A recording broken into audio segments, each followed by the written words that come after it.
క్లాస్లో ఎక్సర్సైజ్ చేసాము. Seniors health care అనే ఒక హెడ్డింగ్ కింద క్లాసులు కూడా మనవి సీనియర్ సిటిజన్స్ కోసం పెట్టుకున్నవే.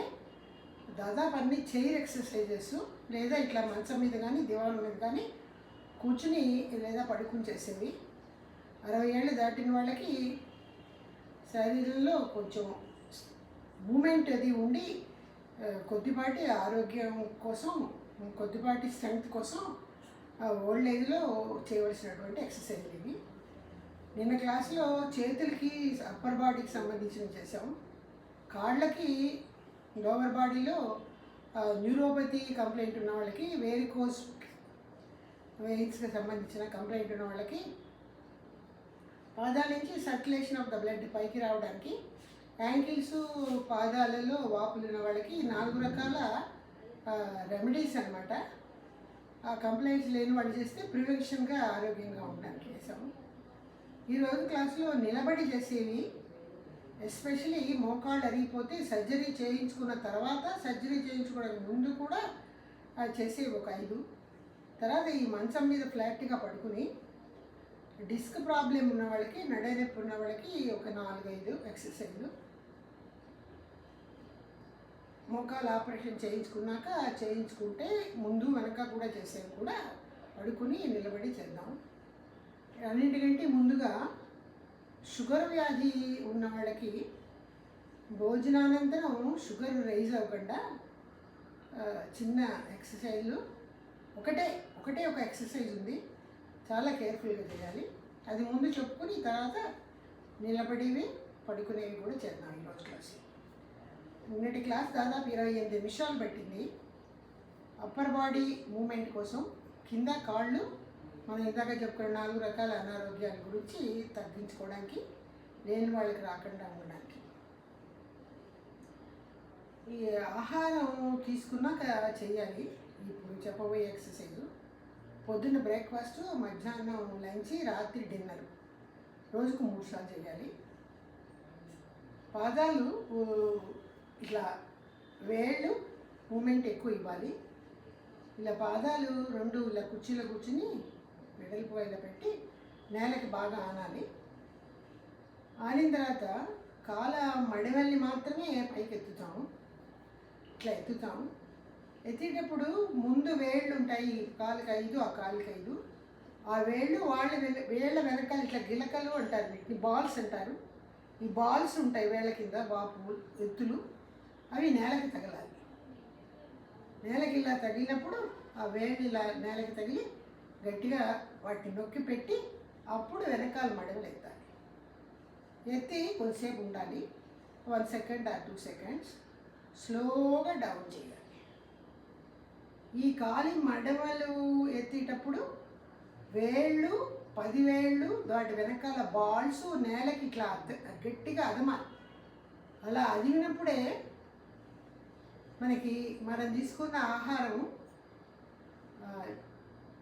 గ్లూకోజ్ అంటే షుగర్గా మారి రక్తంలో ఉండి తర్వాత కణాలకు అందించబడుతుంది. ఆహారం తీసుకున్నాక ఒక 60 మినిట్స్ నుంచి 90 మినిట్స్ టైంలో షుగర్ రైజ్ అవుతుంది. అందుకని ఆహారం తీసుకున్నాక 30 నిమిషాల లోపు లేదా 30 నిమిషాల తర్వాత ఈ ఎక్సర్సైజ్ మొదలుపెట్టాలి. డైనింగ్ టేబుల్ మీద కూర్చుని బ్రేక్ఫాస్ట్ చేయడం అయిపోగానే చేయొచ్చు, లంచ్ డిన్నర్ తర్వాత కూడా చేయొచ్చు, ఎవరితోనైనా చిట్ చాట్ చేస్తూ కూడా చేయొచ్చు, తర్వాత టీవీ చూస్తూ కూడా చేయొచ్చు, కాన్వర్జేషన్ చేస్తూ చేయొచ్చు. అట్లా చేయడమే ముఖ్యం, కానీ మనం ఏ పనిలో ఉన్నా పర్వాలేదు. కుర్చీలో కూర్చొని ఇమీడియట్గా 30 మినిట్స్ లోపల స్టార్ట్ చేయాలి. 10 మినిట్స్ చేయాలి. 10 మినిట్స్ చేయాలంటే నంబర్ కౌంట్ ముఖ్యం కాదు. ఊరికే మడం ఇలా ఎత్తడం, వేళ్ళని ఇలా నొక్కి పెట్టడం, 2 సెకండ్స్ ఉండడం, స్లోగా డౌన్ చేసేయడం, మళ్ళీ 1 సెకండ్ గ్యాప్ ఇచ్చి హీల్స్ ఎత్తడం, వేళ్ళని దాని పక్క వెనకాల ఉన్న బాల్స్ని ఒత్తి పెట్టడం, 2 సెకండ్స్ ఉండడం, స్లోగా డౌన్. రష్గా చేయకూడదు, స్లోగా చేయాలి, నెమ్మదిగా చేయాలి, మానకుండా రోజు చేయాలి. రోజుకు 3 సార్లు చేయాలి. మన కాఫ్ మజిల్స్ వెనకాల ఉన్నటువంటి భాగంలో ఒకలాంటి ఒత్తిడి వస్తుంది. అక్కడ లూసియస్ అనే ఒక మజిల్ కానీ ఉంటుంది, అది డీప్గా ఉంటుంది. ఈ రకమైన ఒత్తిడి ఇవ్వడం వల్ల ఆ మజిల్ యాక్టివేట్ అవుతుంది. ఆ మజిల్ అక్కడ ఉన్నటువంటి నరము మజిల్ ఎముక అవే మనకంత వివరం ఏమీ లేదు. వాట్ ఎవర్ ఇట్ మేబీ ఆ పార్ట్లో యాక్టివేషన్ వచ్చినప్పుడు బ్లడ్లో మనం తిన్న ఆహారము షుగర్గా ఎక్కువసేపు బ్లడ్లో అలా ఉంటుందన్నమాట. తొందరగా అరిగి కణాలకు అందించబడదు, చాలాసేపు స్టే చేస్తుంది. దానివల్ల ఇమీడియట్గా షుగర్ రైజ్ అవుతుంది. షుగర్ రైజ్ అవ్వకుండా ఆ కణాలకు అందిస్తే అప్పుడు షుగర్ రైజ్ అవుతుంది. అలా అందించకుండా అక్కడ చాలాసేపు ఉంటుందన్నమాట. దానివల్ల షుగర్ రైజ్ అవ్వదు. ఈ రకంగా ప్రాక్టీస్ చేస్తే చాలు. ఇది పెద్ద కష్టమైంది కాదు, చేయలేనిది కాదు. ఒక వారం చేస్తే తేడా తెలుస్తుంది. 50% అప్పుడు ఆఫ్ ద షుగర్ లెవెల్స్ తగ్గుతాయి. 6 months కనుక చేస్తే దాదాపు షుగర్ కంట్రోల్లో ఉంటుంది. స్లోగా చేయాలి. ఈ సాక్స్ ఉండబట్టి అంత క్లియర్గా కనపడలేదు, కానీ వేళ్ళని నేలకి ఇలా అదమాలి, వేళ్ళ వెనకాల ఉన్న బాల్స్ని కూడా అదమాలి, స్లోగా మడవలు ఎత్తాలి. అలా ఉండాలి. అలా ఎత్తడం వల్ల మనకి కాఫ్ మజిల్స్ అంటే పిక్కల వెనకాల ఉన్న వెనక భాగాల్లో మజిల్స్ ఇలా టైట్ అయినట్టు ఫీల్ అవుతాం. ఆ టైట్ అవ్వ వల్ల అక్కడ యాక్షన్ స్టార్ట్ అయ్యి అక్కడ తయారైన యాక్షన్ వల్ల షుగర్ లెవెల్స్ పెరగకుండా ఉంటాయి. 50% ఒక వారం 10 రోజుల్లో తెలుస్తుంది. గ్రాడ్యువల్గా అలవాటు అయిపోయి కంట్రోల్లో, ఎప్పటికీ కంట్రోల్లో, లాంగ్ టైం కూడా కంట్రోల్లో ఉండడానికి 6 months ప్రాక్టీస్ హెల్ప్ చేస్తుంది. సులువైన ఎక్సర్సైజు, దీనికి ఏం కంగారు వద్దు, రష్ వద్దు, నమ్మకం ఉండాలి తగ్గుతుందని, పనిచేస్తుందని. ఎప్పుడు కూడా ఈ ముందు పార్ట్ ఎత్తడం అన్నది చేయకూడదు. ముందు పార్ట్ అన్నది ఎత్తితే ఈ కాఫ్ మజిల్స్ ముందు ఉన్నటువంటి మజిల్స్లో, నరాల్లో, ఎముకలు అక్కడికి యాక్షన్ స్టార్ట్ అవుతుంది. ఇది మంచిదే, ఇది కూడా బ్లడ్ ఫ్లో పైకి రావడానికి మంచిదే. కానీ మన టార్గెట్ ఏంటి? షుగర్ లెవెల్స్ ఎక్కువ అవ్వకుండా ఉండాలి, గ్లూకోజ్ లెవెల్స్. అందుకని మన టార్గెట్ వెనకాల మజిల్స్ కోసం యాక్షన్ అనమాట. అందుకని ముందు ఆ 10 minutes చేయాలి. టైమర్ పెట్టుకోవాలి. టైమర్ పెట్టుకుని 10 minutes చేయాలి. ఆ 10 minutes ఈ ముందు పార్ట్ ఎత్తే ఎక్సర్సైజ్ చేయకూడదు. ముందు పార్ట్ ఎత్తే ఎక్సర్సైజ్ కూడా మన సిలబస్లో ఉన్నాయి. అది ఇప్పుడు ఈ షుగర్ కోసం చేసిన వాటి చేయకూడదు. డయాబెటిక్ వాళ్ళు చేయకూడదు అనమాట. డయాబెటిక్ కోసం ఎక్సర్సైజ్ టైంలో చేయకూడదు. ఇదే డయాబెటీస్ ఉన్న వాళ్ళు ఫ్లో ఆఫ్ ద ప్లాస్మా పాదాల నుంచి పైకి రావాలంటే ముందు పార్ట్ ఎత్తే ఎక్సర్సైజ్, వెనక పార్ట్ ఎత్తే ఎక్సర్సైజ్ నిన్న క్లాస్లో చెప్పుకున్నాం. అది ఈ టైంలో దీనికోసం చేసి ఈ 10 minutesలో ఈ ఫ్రంట్ పార్ట్ ఎత్తకూడదు. దానివల్ల ఏమవుతుందంటే ముందు వైపు మజిల్స్ యాక్షన్కి వస్తాయి. ఇట్లా అన్నప్పుడు మనం చూస్తే తెలుస్తుంది. ఇలా ఎత్తినప్పుడు ఈ పార్ట్లో కొంచెం ఒత్తిడి తెలుస్తుంది. ఇట్లా అన్నప్పుడు వెనక తెలుస్తుంది, పిక్కలకి వెనకది ముఖ్యం మనకి. జాగ్రత్తగా చేసుకోవాలన్నమాట. ముందు ఎత్తకుండా చేయాలి ప్రికాషన్. తర్వాత ఎంత కౌంట్ చేయాలి అన్నదానికి ప్రాధాన్యత లేదు. 10 minutesలో ఎంత ఎన్ని నంబర్ చేయగలిగితే అన్ని. టైం అన్నది చాలా ఇంపార్టెంట్. 10 minutes time important. హడావిడిగా చేయకూడదు, జర్క్ ఇవ్వకూడదు, కింద టప్పు పడేయకూడదు. దానివల్ల ఏం రిజల్ట్ కనపడదు. ఈ 3 జాగ్రత్తలతో ఒకే ఒక ఎక్సర్సైజ్ అనమాట. అది చేసి చూడండి, చాలా ఉపయోగకరంగా ఉంటుంది. సుఖంగా. ఇప్పుడు మనం వాకర్ పట్టుకుని లేదా ప్లాస్టిక్ కుర్చీ లేదా ఐరన్ కుర్చీ బ్యాక్ పట్టుకుని, అసలు ఈ ఎక్సర్సైజ్లు కుర్చీలో కూర్చొని చూపిస్తారు. నేనైతే ఇట్లా మంచం మీద చూపిస్తున్నాను. కుర్చీలో కూర్చొని ముందు నిన్న క్లాస్లో చూపించి ఈ కుర్చీలో కూర్చొని చేస్తాము. అది అయిపోయిన తర్వాత లేచి నిలబడి కుర్చీ బ్యాక్ పట్టుకుని చేయొచ్చు అనమాట. ఇవి మోకాళ్ళ సర్జరీ చేయించుకోవడానికి ముందు, మోకాళ్ళు అడిగిన వాళ్ళకి మోకాళ్ళ సర్జరీ చేయించుకున్న తర్వాత రికవరీకి బాగా పనిచేస్తుంది. చాలా ముఖ్యమైన ఎక్సర్సైజెస్. ఒక 5 వాకర్తో చేస్తే ఒకలాంటి నడు నిలబట్టి ఇది కూర్చుంది. చైర్ బ్యాక్ పట్టుకుని కూడా చేయొచ్చు. ఇలా నిలబడాలి, ఇట్లా కూడా నిలబడచ్చు. కాళ్ళ మడివెల్ని పైకెత్తాలి, నిటారుగా నిలబడాలి వీలైనంత వరకు. కాళ్ళ మడివెల్ని పైకెత్తి వేళ్ళ భాగాన్ని నేల మీద ఆనించి అలాగే ఉంచాలి. ఇప్పుడు అదే వద్దనుకున్నాం ఇందాక మనం డయాబెటిక్ వ్యాధి వాళ్ళకి. ఆ ఎక్సర్సైజ్ అప్పుడు వద్దు, కానీ మిగతా అప్పుడు వాళ్ళైనా చేయొచ్చు. అలా ఉంచి డౌన్ అవ్వాలి. దీన్ని 1 అంటాము. ఒక రొటేషన్. రెండోసారి పైకా 1 సెకండ్ ఉండాలి, డౌన్. మూడోసారి 1 సెకండ్ గ్యాప్, డౌన్. నాలుగోసారి 1 second gap, down.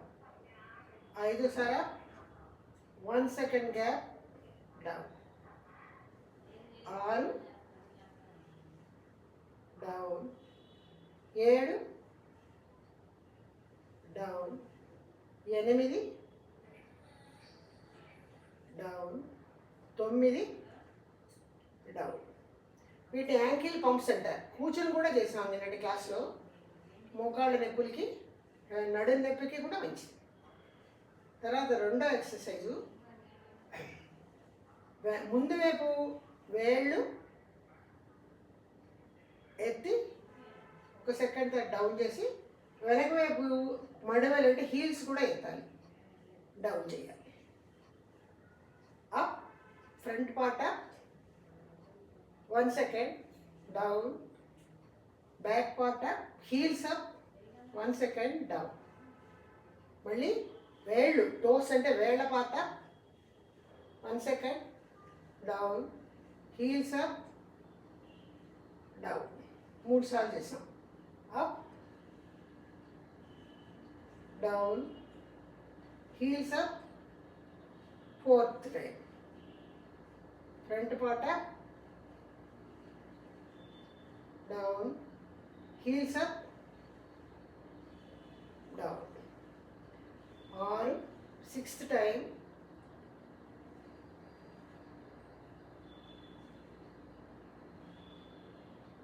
Seventh time స్లోగా చేయాలి. 8th,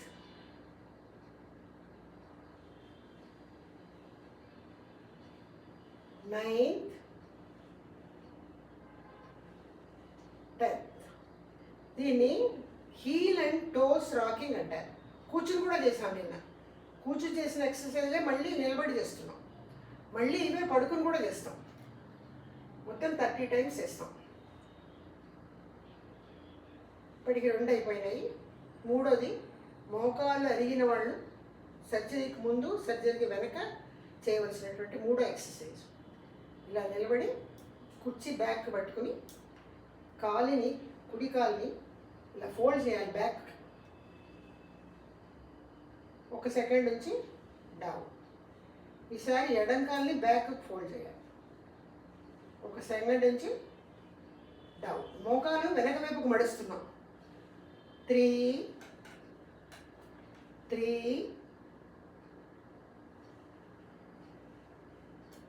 4, 5, 6, 7, 8, 9, 10. ముందుకు తిరిగి కూడా చేయొచ్చు. ఈ కాళ్ళు కనపడాలని ముందుకు తిరిగి చేయలేదు నేను. ఇప్పుడు 4వది, ఇదే మోకాళ్ళని ముందుకు ఫోల్డ్ చేస్తాం.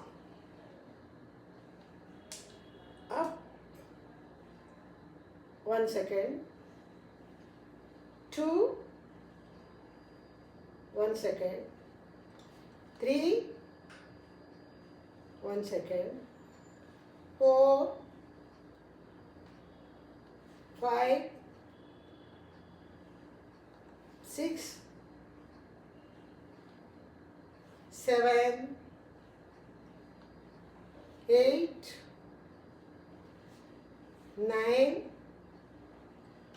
10. ఇది కూడా మోకాళ్ళ అరిగిని వాళ్ళు చేయడానికి. కొద్దిగా ఇలా పక్కకు నిలబడి 1, 2, 3, 4 అయినా ఇది 5వది.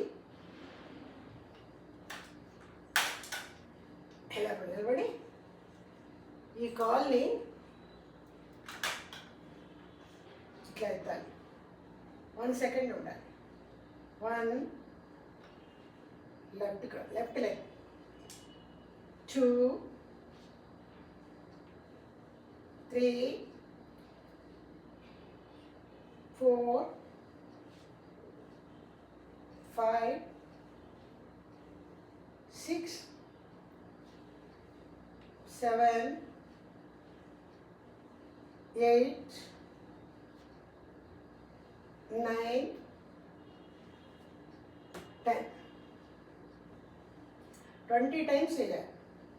ఈ కాలికి 10, ఈ కాలికి 10, అన్నీ అంతే. మొదటి నుంచి చేసిన అన్నీ కూడా అంతే. 20 టైమ్స్ చేయాలి. తర్వాత ఎక్సర్సైజు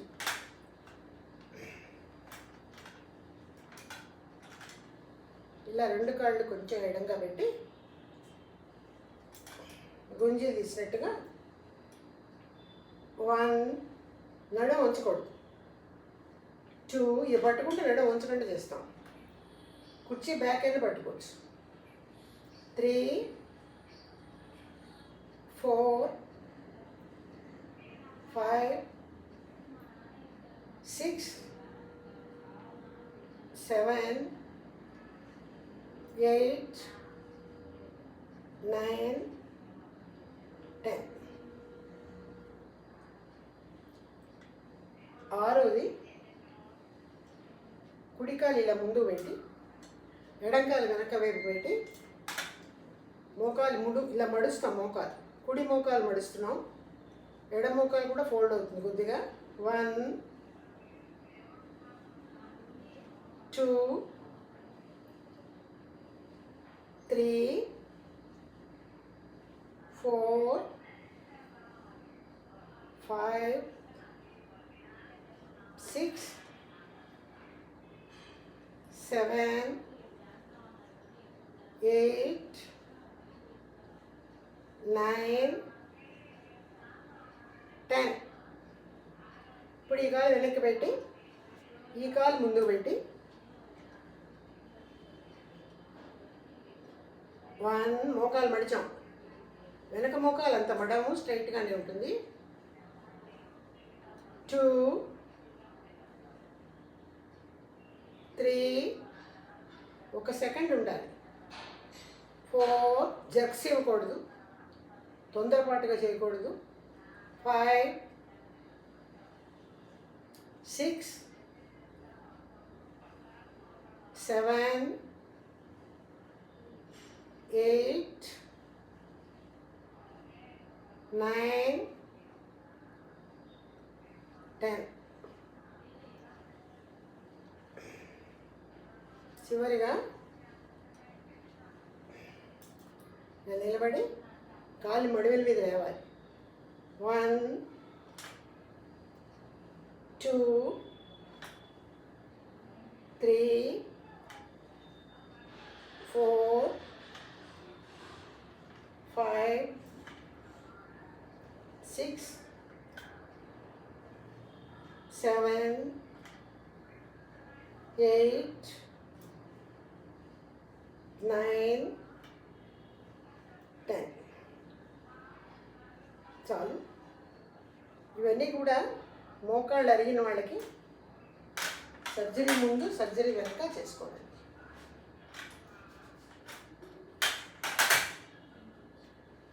ఇప్పుడు బ్యాక్ పెయిన్కి మోకాళ్ళు అరిగాక సర్జరీ చేయించుకున్నాక తర్వాత చేసి కూడా ఇందులో రెండింటికి కలిపి చేస్తాం. ఇలా కూర్చుని కొంచెం రిలాక్స్ అయ్యి ముందు నిన్న చేసిన కాళ్ళ ఎక్సర్సైజ్లు రిపీట్ చేద్దాం. కాళ్ళవి, చేతులు ఇప్పుడు రిపీట్ చేయడం లేదు. ముందు కాలు ఇలా పెట్టి రొటేషన్ 1 2 3 4 5. మళ్ళీ రొటేషన్ వెనక్కి 1 2 3 4 5. కాలి బొటన వేలుతో గాలిలో ఏ లెటర్ రాయాలి. ఏ బి సి ఇలా యాంకిల్ రొటేషన్ చేయడం వల్ల యాంకిల్స్ దగ్గర పంప్ ఓపెన్ అవుతుంది. వేళ్ళతో ఇలా లెటర్స్ రాయడం వల్ల అక్కడ నరాల ఓపెనింగ్ జరిగి వేరికోస్ వెయిన్స్ వాళ్ళకి, పాదాలలో వాపులు ఉన్న వాళ్ళకి, ఎడీమా ఉన్న వాళ్ళకి 2 రకాల లాభం కలుగుతుంది.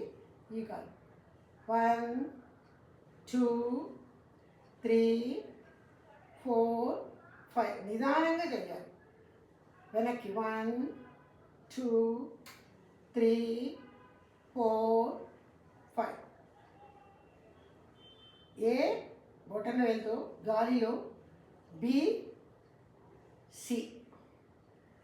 ఓకే, ఇది మొదటి ఎక్సర్సైజ్. పాదాల దగ్గర, యాంకిల్స్ దగ్గర వాపులు తగ్గడానికి, వేరికోస్ వెయిన్స్ కంప్లైంట్ తగ్గడానికి. రెండవది యాంకిల్ పంప్స్ అంటారు. కాలి మడవలు ఇలా ఎత్తాలి. 1 సెకండ్ 2 సెకండ్స్ నుండి డౌన్ చేయాలి. 1 2 3 4 5 6 7 8 9 10. స్లోగా జగ్స్ ఇవ్వకుండా చేయాలి. యాంకిల్ పంప్స్ వల్ల యాంకిల్ దగ్గర ట్యాప్ లాంటి పంపు ఓపెన్ అయ్యి అక్కడున్న ప్లాస్మా, కాళ్ళ వాపులకు ఉన్నటువంటి ప్లాస్మా పైకి రావడానికి. దీని తర్వాత అక్కడ ఓపెన్ అయిన ట్యాప్ నుంచి ఆ ప్లాస్మా కానీ, ఆ ఎడిమా కానీ, ఆ అక్కడ రక్తం కానీ పిక్కల వరకు రావడానికి ఇందాక నుంచుని చేసినట్టుగానే toes and heel rocking. Toes అంటే వేళ్ళు, ముందు వేళ్ళు, హీల్ అంటే మడిమ. ఇలా మడివెత్తడం, కాలి వేళ్ళని వాటి వెనకాల ఉన్న బాల్స్ని నొక్కి పెట్టడం. 1 సెకండ్ 2 సెకండ్స్ హీల్స్ డౌన్ చేయడం. హీల్స్ని నేలకి ఇలా ఒత్తి పెట్టడం. అప్పుడు పాదాల ముందు వేళ్ల భాగాన్ని ఎత్తాలి. 2 కలిపి 1. 1. ఆ బాల్స్ని వేళ్ళని ఒత్తడం మర్చిపోకూడదు. నరాలు యాక్టివేట్ అవ్వడానికి ఉపయోగపడుతుంది ఇది. ఆ ఒత్తడం వల్ల యాంకిల్ డౌన్ చేసి కాలు ఇలా ముందు భాగం ఎత్తడం వల్ల, మళ్ళీ యాంకిల్ ఒత్తడం వల్ల, ఇలా పైకి ఎత్తి దించడం వల్ల రక్త ప్రవాహం పైకి వస్తుంది. బాల్స్ని వేళ్ళని నొక్కడం వల్ల అక్కడ నరాలు, కొసలు ఓపెన్ అవుతాయి. 3 4 ఒత్తాలి, మర్చిపోకూడదు. 5 వేళ్ళని నొక్కాలి బాల్స్ని. 6 యాంకిల్ నొక్కాలి. 7 8 9 10. దీని తర్వాత పిక్కల వరకు వచ్చిన రక్త ప్రవాహాన్ని తొడల వరకు తీసుకురావడానికి ఇట్లా కూర్చుని 1 2